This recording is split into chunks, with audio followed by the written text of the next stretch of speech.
Hey nerds, hey, what's up, dorks and people? I'm going to be talking about my one of my top 50 albums of all time today.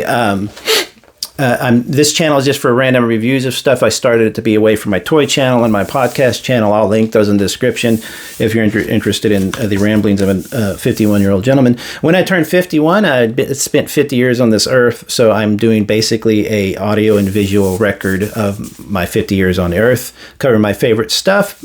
I also have stuff like my favorite photos, stuff that's private, like my private collection. But this is my public stuff, and this is probably one of my top albums of all time, top 10, top 20.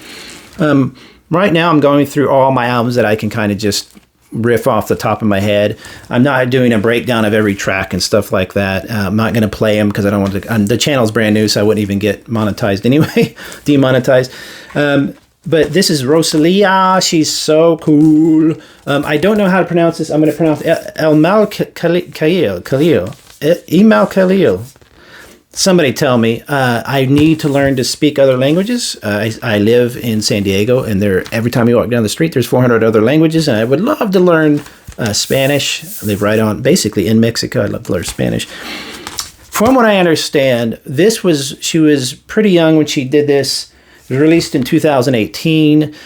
When I first heard Rosalia, I heard her as a flamenco guitar and singing artist, and that's really all she did. Her albums then were pretty bare, just a guitar and her, maybe some other instruments.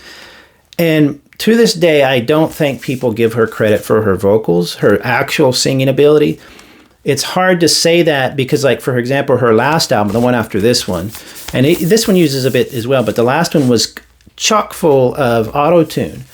But it's a stylistic choice. She's not auto-tuning because she can't hit notes. And if you don't believe me, I'll link some performances in the description.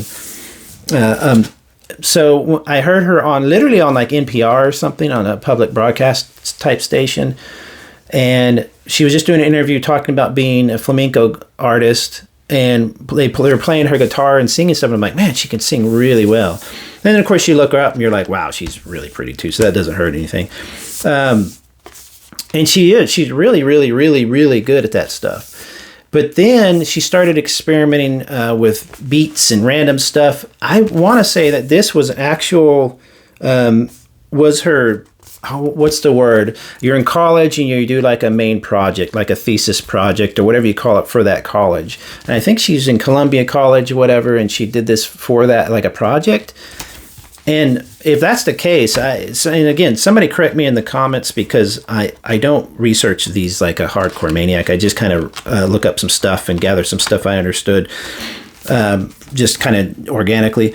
But whatever the case is, if you combine these songs with her videos, and what you should do is go over to the Rosalia YouTube page and watch the videos from this period, from this era of Rosalia. And the videos are fantastic. They have such a distinct look. A lot of artists nowadays will use different directors, different sounds and stuff like that, and they don't really have a style necessarily. Like back when I was younger, an artist sounded kind of generically the same every album, especially when you got into some of the more fringe music like punk and metal and stuff like that. And that was their style. That's what you liked about them. When it was Iron Maiden, you expected and you heard Iron Maiden. When you wanted Kenny Rogers, you expected and you heard Kenny Rogers. If you wanted to hear Michael Jackson, et cetera, et cetera. And for her to use such a distinctive look and directorial kind of style or whatever on her videos, and I think she was using the same choreographer for like her dance stuff, which was really fun and weird.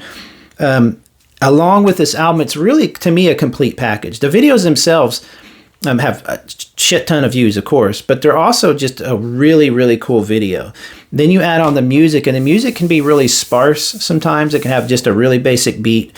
When she would play live around this era, I've seen a few videos of it, a couple live streams from like, not Coachella, but one of those festivals.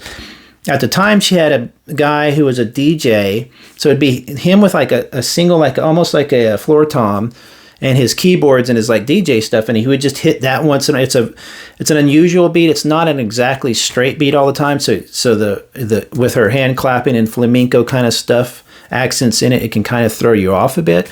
But once you understand what she's doing and coming from like the flamenco world, it's just so fun. It was so unique for me. Now I don't know how stand out from the crowdish that would be in other parts of the world.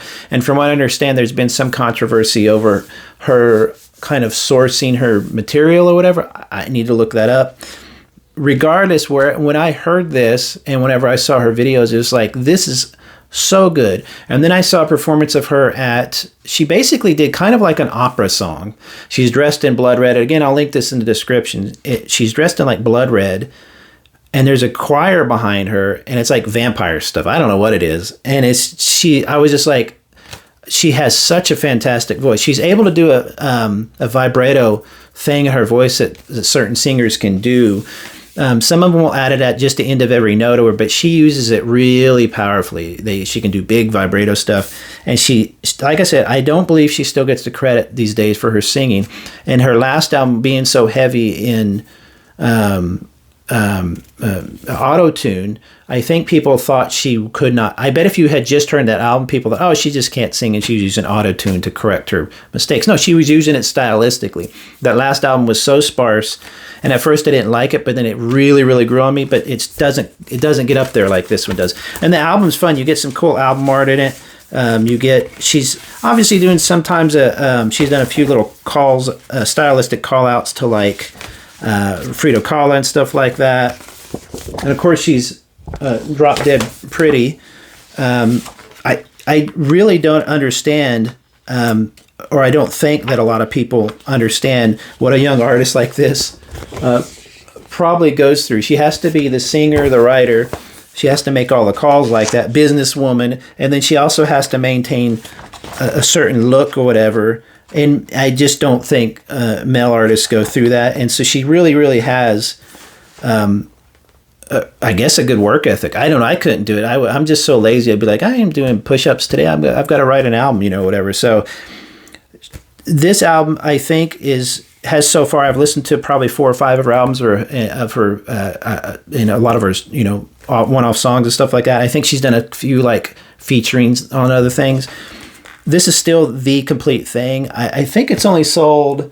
I'm not sure how many it's sold. It's a pretty big seller. But these days, modern songs, they do so much streaming that the records are weird. Like the record, like how many does it sell? And it's like, oh, it sold only 2 million copies, but it's got 40 quadrillion streams. That's annoying. I want to see. I like this physical album. I like the physical nature of her music, even though it's electronic. And maybe it's because she comes from a guitar world. She's still able to play physically and sing physically amazing. So.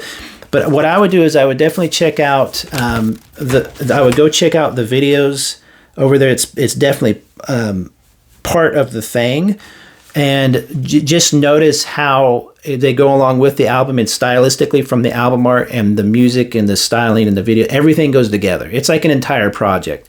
And while I know some artists do that, they don't all do it very well, or they do it and it's pretty cringy. It's kind of try-hardy. This is just like, I want to say kind of lightning in a bottle in a way. She is very talented, of course, but the sound she just happened to get her that she got don't feel overdone. It feels like she really just kind of put them together, tweaked them or whatever, but it just naturally had such a great style and sound. It helps that her voice is not particularly high or low. It's kind of a mid, so she can do all sorts of crazy stuff with it.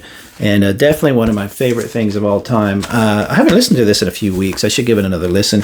But yeah, go check out the videos. I'll link some you could just check out her. Just Google her or YouTube her, and you'll see plenty of content. She's all over stuff. I haven't checked in on her in a few months, and I'm sure she's always doing some project. Live, if you ever see her like live at Coachella, last time I saw her on the live stream, I think it was Coachella. It's just a really insane, fun live show where she carries the camera with her and she's got backup dancers and stuff like that. It's really, really cool. But my dream of dreams, I'd like to see her in a small club with just a guitar and singing. That would be incredible. So have a good one, everybody. Talk to you later. Bye.